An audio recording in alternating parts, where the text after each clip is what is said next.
Welcome to Popcorn Unscripted, the podcast where we dive into movies and TV shows with no scripts, no filters, just real talk and plenty of popcorn. From timeless classics to the newest releases, it's all about real opinions and unfiltered conversation. I'm your host, Bailey, and let's grab some popcorn, sit back, and let the show begin. They're here! Welcome to episode 53 and the final episode of Fright Corn Fest. I know. Today is October 31st. Well, not as of recording this video, but the day this goes up is October 31st, so it's Halloween. It's Halloween. This month has went by so quick. I don't even know, what's all happened this month. I had a hard time remembering what movies I even did this month. It's been so crazy, but today is a very interesting episode because, for one, I have never seen this movie before, and yeah, so here's what I'll do. I'll try to let you guess this movie. Alright, so this movie was made 1982. It was co-written and produced by Steven Spielberg, directed by Tobe Hooper, and did I already say it was made in 82? But there's also Ghostbusters vibes, but it's not Ghostbusters. Can you guess what it is? I'll give you a second. Okay, yeah, it's Poltergeist! Woo! Yeah, I have never seen this movie. This was my first time watching it. It gave me such Ghostbusters vibes. It was insane. By the end of it, I was just like, what did I just watch? To be fair, I was laughing through most of it because I'm just like, this is so this is I just kept laughing through the whole thing. It was just funny to me, I guess. But yeah, today's episode is on Poltergeist. Now, this is a very big classic movie. Co-written and directed by Steven Spielberg, who was he worked on Jaws, he worked on Jurassic Park, he worked on Indiana Jones, he worked on Back to the Future Part 1 and 2, which we have done, and also The Goonies, which we've also done. So that's one thing I love about watching these movies and then figuring out who the directors are and stuff, because then you figure out, wait, they did all of these other things too that I grew up with my entire life. And so, yeah, it's nuts to discover all of that. So let me kind of set the stage for you. So it's a haunted house classic with family horror, not slasher horror, because when this movie came out, it was around the time where slasher horrors were, really booming. They were really coming out and stuff. So that's yeah.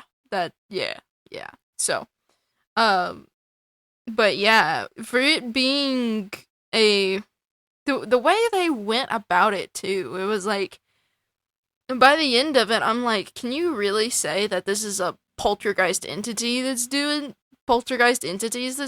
this at this point? Because at the end of the movie, it's just a giant monster in the closet by the end of it. So I think they kind of lost, what a poltergeist really is, you know? I mean, it's that, but then again, I think I'm thinking too much into it because I grew up with the Conjuring movies, so it's like, wait a minute, this is not what a poltergeist is supposed to be, you know? This isn't right. But I digress. But it certainly did have a legacy in horror and pop culture, as well, because I'm sure the special effects in this movie is what inspired Ghostbusters. I genuinely believe that. Whether that's true or not, I genuinely believe that, because everything that was in this movie was in Ghostbusters. Literally, all of the special effects and everything in this movie was just screaming Ghostbusters to me, and I was just like, yes, I'm here for it. I enjoyed it quite a bit. I liked the idea of the kid getting sucked into the closet, and then the only way she can communicate is through the TV. And now I see the importance of the TV, and and it's kind of crazy. And then of course how the mom found out about the spirits in the house too was kind of interesting. And the fact that she wasn't freaked out about it, she was like excited about it for whatever reason. And I'm just like, why though? Why are you so excited about this? Why are you not freaking out? Like, the fact that your child is able to move across the floor on her own and you're not freaked out about that? Like, really? Like, come on. Like, of course, if I put it into this perspective where if I was a person in 1982 watching this movie in the theater, yeah, I probably would have been scared as crap. I would have been absolutely terrified, and I'm going to be frank, the skeletons at the end did kind of creep me out. Like, that was probably like the creepiest part of the movie for me, was this all of the skeletons coming out of the ground in their coffins, and all of the skeletons popping out of like the like the pool and stuff. Like, yeah, that kind of got me. But yeah, it's yeah, yeah. So just gonna give you a little bit more of a setup. So it's a typical suburban family in a California housing development, right? So we don't know like where these entities had come from. We have no idea the origin. We don't know why they started haunting this house in particular. Well, at the start of the movie we don't. But as the movie goes on, we find out that these entities want the little girl, whose name I can't remember. Carol Ann, that's her name. But these entities want her because of her light. And because these entities have been living in darkness, I guess, they just want Carol Ann's light. And I will say, this little girl actress, like, she just lights up a room. Like, like, she lights up a room. Like, whenever she's on screen, she just lights it up. She's the adorable little girl. And we see at the beginning of the movie that she actually begins talking to the TV because there's voices coming through the TV after the program went off. So she can hear voices coming through the TV and telling her, hey, why don't you come join us? Come, something like that. Couldn't really hear what they were saying, but I know that they were trying to probably coerce her. Or trying to say, like, hey, we'll be your friend, things like that, like really creepy stuff. Whether or not those were the words actually said, I'm not entirely sure, but, or remember. But yeah, she starts talking to the TV, and that's kind of what starts it all. Is her talking to and that's why TV snow is usually kind of scary, because usually when you have that sound, it's like, it can be very creepy, even in like an actual horror movie, like where you're just asleep and then you just hear the TV shut off and it's in total darkness. Oh my goodness, I'm trying to scare myself over here, I guess. But yeah, they were just a normal family living in a normal house, or so we thought.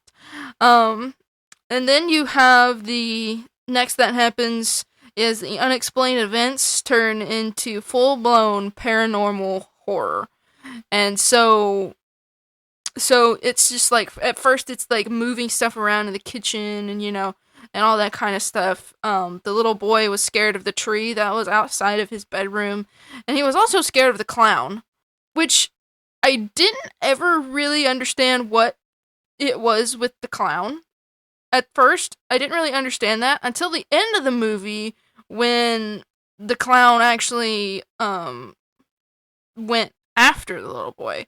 So I didn't really get it at first, but the interwebs will tell me.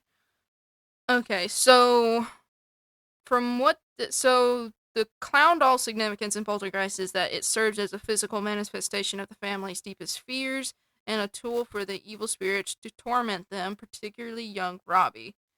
Okay. It's used to lure the audience into a false sense of security before the final jump scare and attack, and its attack on Robbie Freeling nearly resulted in real injury on set due to an animatronic malfunction. Oh god, bruh. The doll is a key element of the Poltergeist attack on the Freeling family. It serves as a physical representation of Robbie's fear of clowns, creating a personal and terrifying threat for him, and an integral part of the evil strategy, acting as a distraction for the family while the spirits focus on kidnapping Carol Ann. Okay. Interesting. So it's like, so the tree, like, I don't know. I feel like this movie's all over the place, to be fair, especially in the beginning of where the spirits genuinely came from. But we go to find out that, they had leveled a graveyard. They, like, removed the headstones, but they didn't move the bodies. So that's where the spirits are coming from. But why they're, like, I don't understand, I guess. I either that or I'm, like, thinking way too much into this, but, yeah. And turns out, Pedro Pascal actually has this doll. I don't know if it's the actual doll that they... I think it's the actual doll that they used in the movie, but Pedro Pascal has that doll. And, he can keep it. And I don't, like, he can keep it. Like, I'm with his sisters on that one. I don't know why you would want something like that in your house, but you do you, boo-boo, because that's scary. That's not for me. But yeah, and so let's go down into our full plot breakdown. So, Carol Ann's connection to the static. So, Carol Ann obviously could hear voices through the static. And because of that, she was able to use... Because when she got sucked into the closet, she was able to use the TV static to speak to her family and call out for help. But I'm more curious is what it looked like on her end. What did it look like on her side of the veil? Like, obviously, when they got pulled back out from the opposite end, it's like the mouth of the entity was in the closet, and then it's like his rear end was in the roof of the living room. So when they pulled them out, they had, like, this gunk all over them, like they had went through, like, some sort of, like, internals of a monster. And that's what I think is very weird about this movie, is that the poltergeist is not just an entity, but it's just a monster. You know, it's just, it's not just entities, it's a big monster. And, like, I just genuinely don't, like I said, I'm probably thinking too much into it, but I digress. But you have her connection to the static, and then you have objects moving on their own, and things. So you have, like, and then of course in the morning when they were eating breakfast and stuff, she goes over there, to sit in front of the little TV box there in the kitchen, and then Robbie picks up his, like, fork and spoon, and they're bent all to crap, you know? It's just, yeah, so, then you have the abduction of Carol Ann. At first, they had no idea what happened to her. They go into the closet. They end up finding the clown doll. And, of course, the mother just laughs it off, you know, and things like that. So then you have this thing where it's like, is it the doll? Is it, you know, but obviously, the TV is kind of what distracts them, because they find out that Carol Ann is inside the TV. Like, she speaks through the TV. Not necessarily that she's in the TV, but she speaks through the TV. So that really distracts the entities. Distracts them from the... What am I saying? I don't even know. My brain's all over the place. But then... Of course, they bring in paranormal investigators and Tangina? Is that her name? Now, I actually really liked her. because she was like, let's go. She was like, let's go, let's get into this, let's do it. She was like all about it. She was just, and the family was even hesitant to do what she says because she kept saying, go into the light. No, don't go into the light. Yes, go into the light. Don't go into the light. She was kind of like going back and forth like that. And so I was very confused. I was just like, what do you want this family to do, lady? What are you wanting them to do? I'm just so confused. But I digress.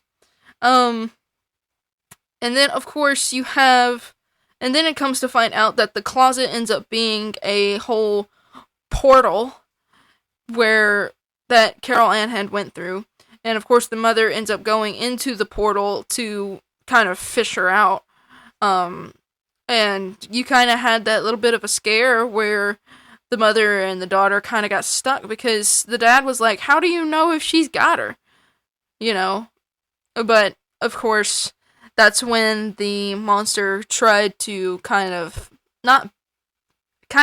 back, something like that. And I guess that's kind of when he knew, and that's when he was like, okay, we gotta get him out of there. And luckily, they got them both out, and both of them lived. But unfortunately, that was not the end for the family. I thought that was the end of it. I was just like, oh, so the movie's over now? Great. So now what happens?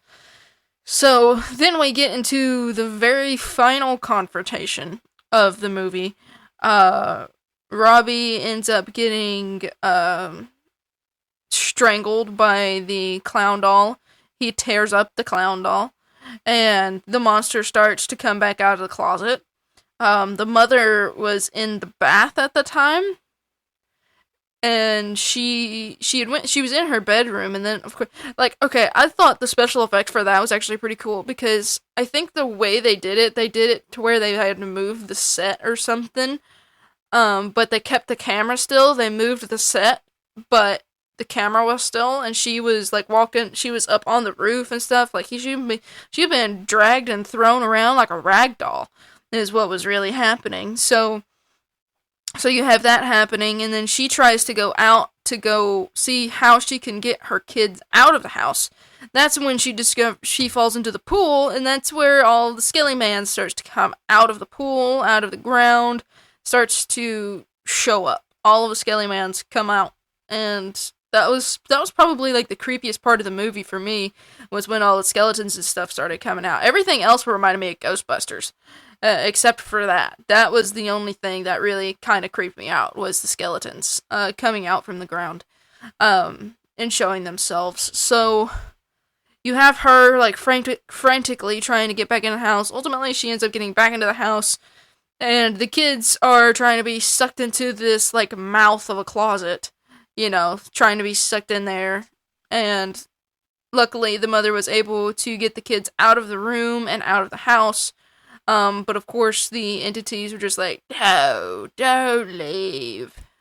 And tried to get them back and stuff. But yeah, it was definitely a double climax because it softens you. It like you thought it was over when they got Carol Ann out of whatever dimension that was that she was in. And you thought that was over. No, you get two and it's a double whammy, 2 in 1. It's great. But yeah, and I also find it funny that as soon as they get to the hotel after they leave, and I also thought it was weird that the house pretty much caved in on itself. Like everything just kind of got sucked into itself. I thought that was kind of odd, but I digress. But then you have them at the inn, and the dad just throws out the TV into the rain. And I was like, yeah, I would do that too. I wouldn't get another television box for a hot minute, I would just be like, y'all are going without TV for a while, after all that. But yeah, so the pacing and structure, I kind of thought it was a bit slow in the beginning, but it kind of picked up pretty quickly.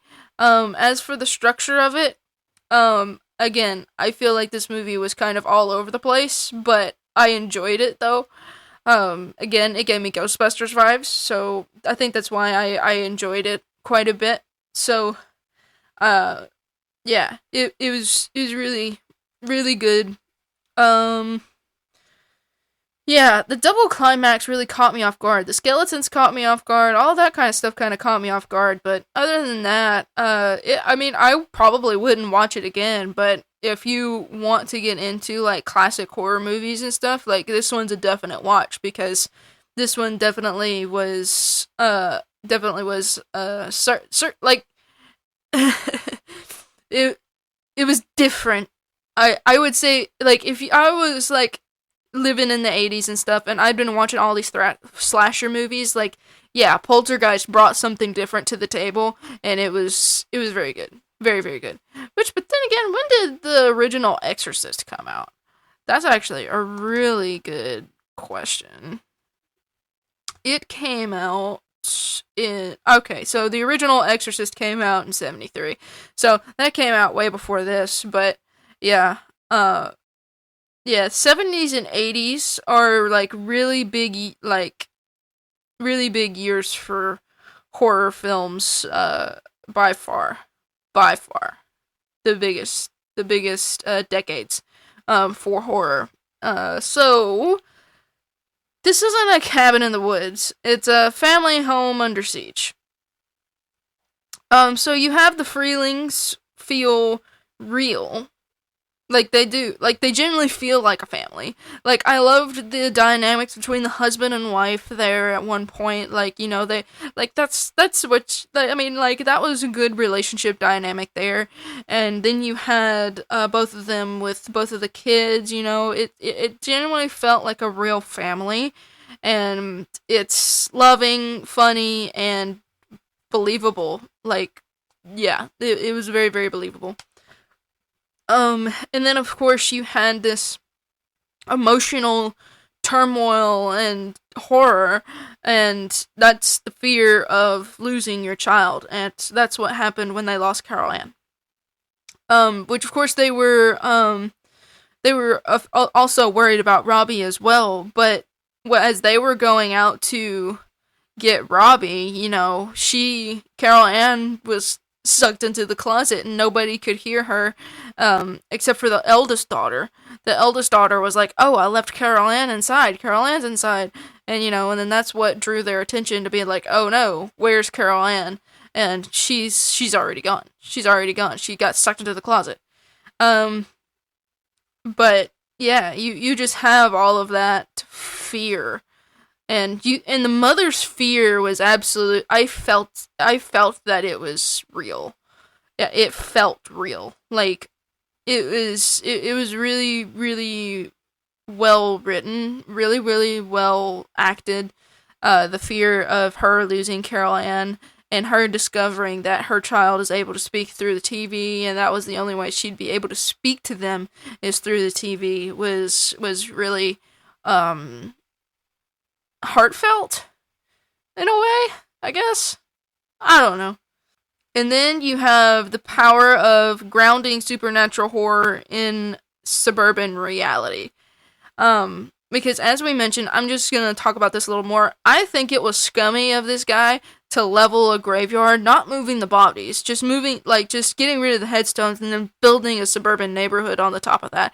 That's just a recipe for disaster. And he was about to do that a second time until the dad figured out what he was going to do and figured out what was going to happen.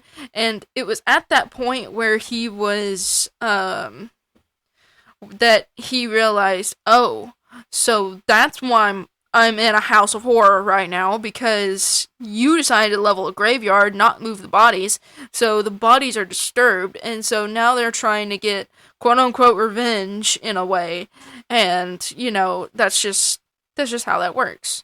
And so it's, I hated that. When that realization came to light, I was just like, you butthole. I was like, you're just such an idiot. Like, why would you? Which, of course, back then, I mean, you would probably think, oh, that's not gonna do any harm, you know, it'll be fine, you know.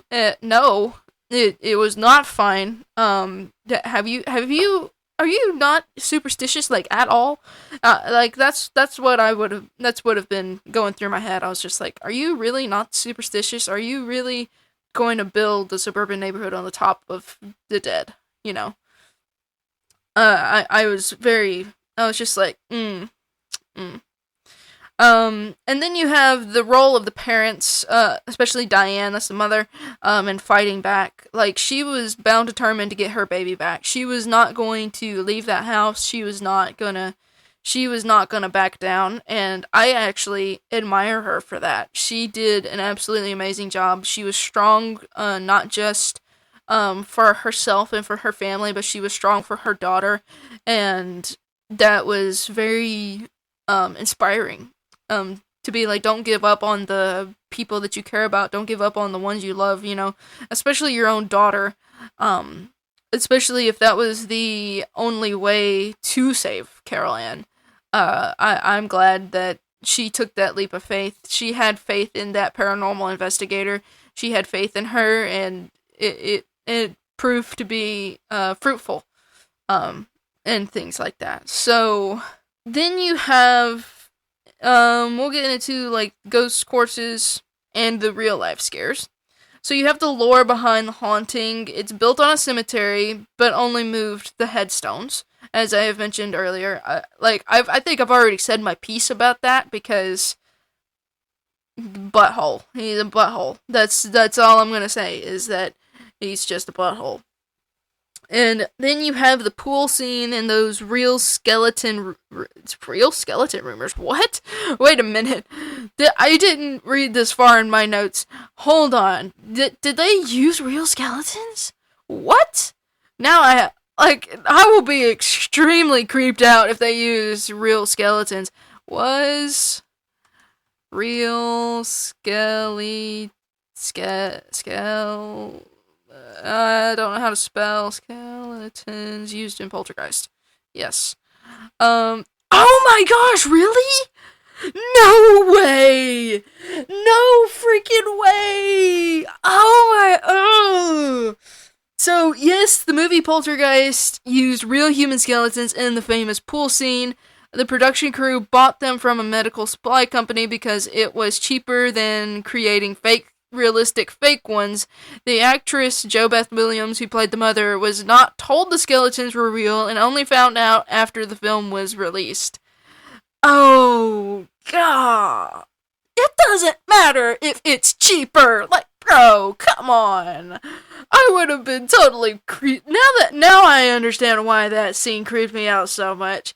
No, they looked like really realistic. They were real. Because they were real. That makes a ton of sense. Oh, Nope. I would have looked, if they would have told me, if I was her and they would have told me, oh, by the way, the skeletons are real, I'd be like, haha, you find you a new actress and you can reshoot the whole movie, because I'm not doing that. Because, oof. No.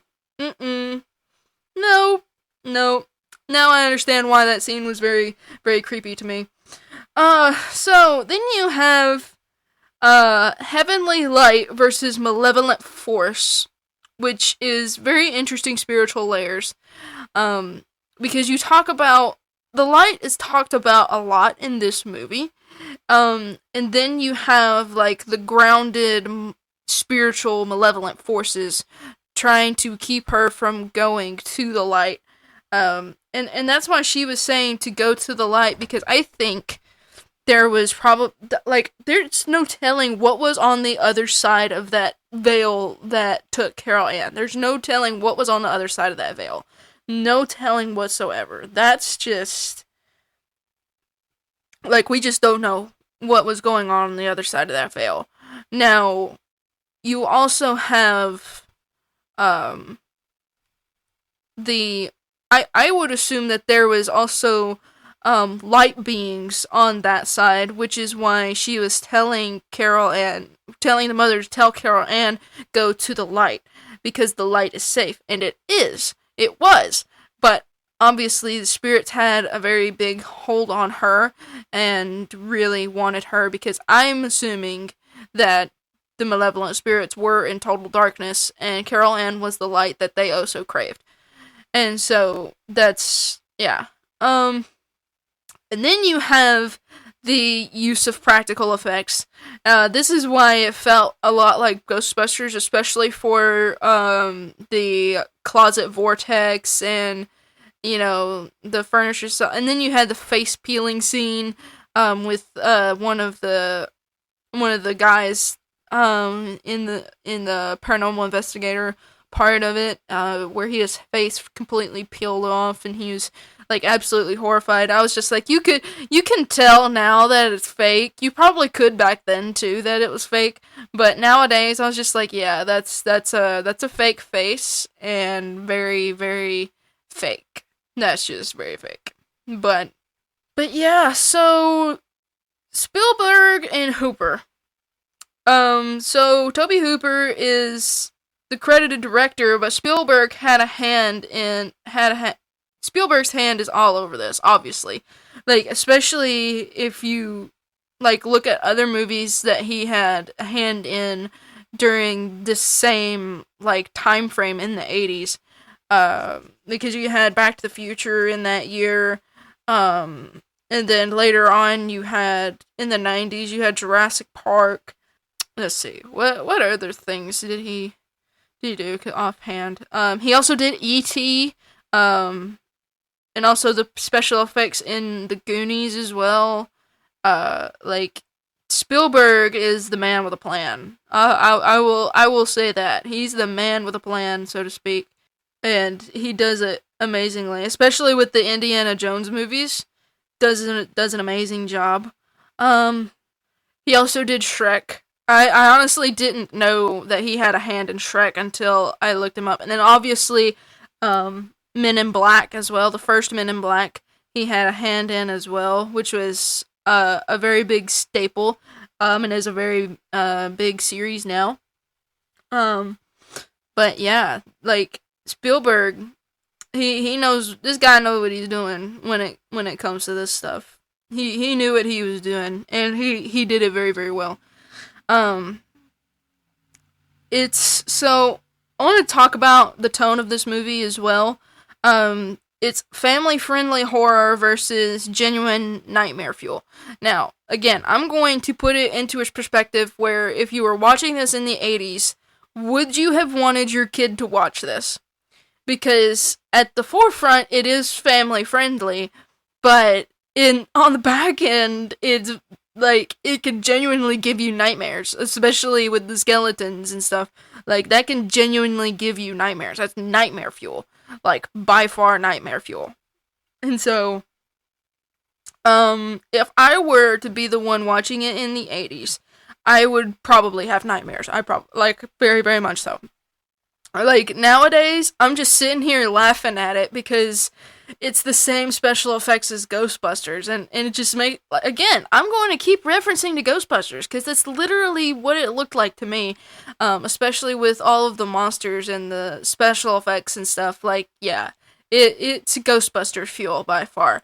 I genuinely think Ghostbusters was, like, I think this was probably the inspiration behind Ghostbusters, and having all of those effects and stuff, so, but yeah, I will say it is a family-friendly horror movie, but at the same time, back then, it was probably a mix between family-friendly horror and nightmare fuel, by far.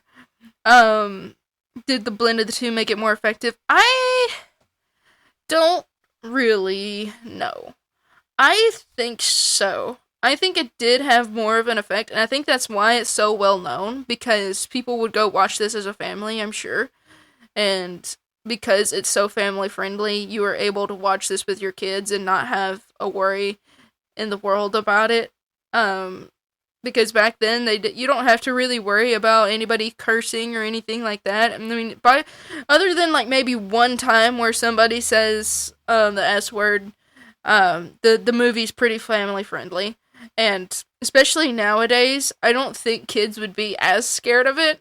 Because I certainly wasn't as scared of it. But, yeah. It's, yeah. This house is clean. Or is it? So, we have this iconic performance by this actress, Zelda Rubinstein. Rubinstein? Is that how you say her name? I really enjoyed that character. If I'm going to be completely honest, I completely enjoyed her acting and her character in this movie. It's definitely an iconic performance by far. She really brought the movie home for me. I think because that performance was absolutely amazing. I loved how the character took, like, if you want to get this done, we gotta do it like now. Like, if we don't, then she's gonna be lost forever. She made it a point to be like, hey, if you want to get this done, we gonna do this. Like, if you want your daughter back, we're gonna have to, like, nip this in the bud, like, right now. She's soft-spoken but firm and spiritual without being hokey. Like, it's like a good mix between, like, she's spiritual, but she's not, like, throwing it in your face. She's not like a medium. Like, she's not being over dramatic about it. She's, like, genuinely trying to help this family, and you can feel that with this character. She genuinely wants to help this family in the best way possible, and something that will cause, like, the least amount of damage, I guess, is one way to put it. But yeah, this movie, it was really, really good. She definitely claimed horror icon status in just this one performance by far. Although I don't know what else she has been in. She did seem familiar, but I didn't know what else she could have been in. So, oh, there is a second movie? Oh, heck no. 3? There's 3 of them? What the actual... Okay, listen. This one was a lot, but to make 2 more, that's... Okay. Alright. Let's see. She was in Teen Witch. Let's see. She did Flintstones animation. Yeah. Other than Poltergeist, I don't see anything else that I've seen her in. Although, I don't know, maybe I know her from a TV show? No. Unfortunately. Maybe it was her voice that I recognized. Oh, unfortunately she passed away in 2010. Rest in peace. Oh, man. That's crazy. Yeah, no. I don't know her from anything else, unfortunately. But now that I know that there's 2 more Poltergeist movies, I'm gonna have to watch them, I guess. Which that goes for a bunch of the other things that I've watched this month. For, like, Scream and Nightmare on Elm Street, I gotta see how all these other stories play out. But yeah, she definitely earned that status as horror icon, for sure. Alright, so we'll get into the legacy and final thoughts, influence on haunted house films after this. So, this did inspire the Conjuring, Insidious movies. This movie, set the stone of haunted places, and essentially set the stone of, just the real horror that we know now, like how serious it can be, especially now. And Lorraine and Ed Warren were even doing stuff in the 80s at that time too, when these movies were coming out. So when all of this stuff was coming out, Ed and Lorraine were out there. It's yeah, all of this is real, possession, all of this is real, and that's what makes it scary. Is that these things can happen. Whether or not, an actual monster could be in your closet is a entirely different story, but the haunting part's real. There are, entities that can move things and, and stuff like that, but yeah, this movie certainly influenced horror from 82 onwards, by far. And I didn't even know this was rated PG. This was really rated PG? This was... My gosh, nowadays, if you were to make a movie like that has that much, like, kind of stuff in it, that would be, like, at least PG-13. That would be at least PG-13, but that's a PG movie? Wow. Okay. Poltergeist curse. Okay, now I gotta see what that's about. Because I'm dumb. The so-called Poltergeist curse. The Poltergeist curse is a popular urban legend associated with a series of tragic events that befell the cast and crew of the Poltergeist film series. Okay. The legend often points to the use of real human skeletons in the first film as the source of the curse, which some believed angered spirits. Notable incidents include the murder of actress Dominique Dune and the accidental death of young star Heather O'Rourke, though other cast members also died, fueling speculation about the curse. Oh my gosh. For real? Well, that's what you get for using real human skeletons, guys. That's what you get.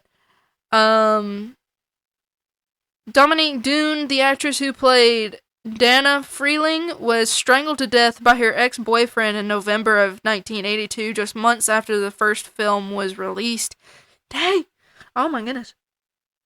Heather O'Rourke, the young actress who played Carol Ann Freeling, died at age 12 in 1988 from an acute bowel obstruction that was complicated by septic shock. Oh my gosh! Julian Beck, the actor who played Reverend Henry Kane in Poltergeist 2, died of stomach cancer during the production of the sequel. Will Sampson, the actor who played Taylor in Poltergeist 2, died from complications following a kidney transplant. Lou Perryman, the actor who played Pugsley in the first film, was murdered in 2013 during a burglary